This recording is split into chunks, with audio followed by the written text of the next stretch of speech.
Tax, said American jurist Oliver Wendell Holmes, is the price we pay for a civilized society. Most people would concede that he was broadly right. Societies must provide a framework of defense, law and justice, and a safety net for those least able to care for themselves.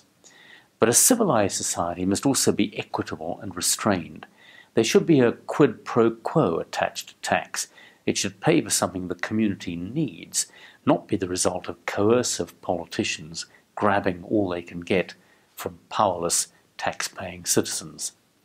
The so-called mansion tax, favoured by some opposition politicians, represents the latter.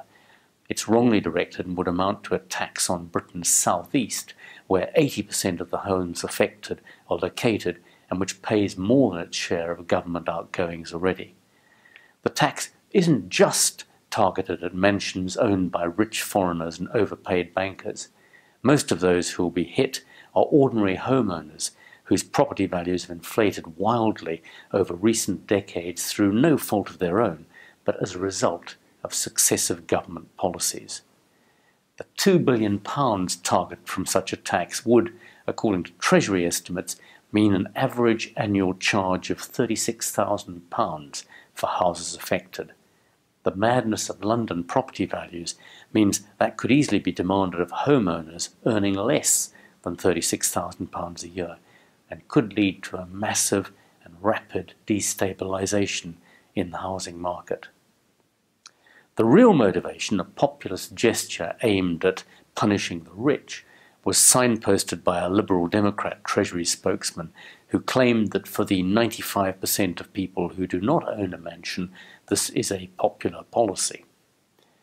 A mansion tax will require armies of bureaucrats and valuers to administer and will artificially encourage property splitting to avoid it, a windfall for lawyers and estate agents. British property taxes are already higher than all the other OECD countries, with expensive homes subject to stamp duty levied at up to 7% and death taxes of 40%.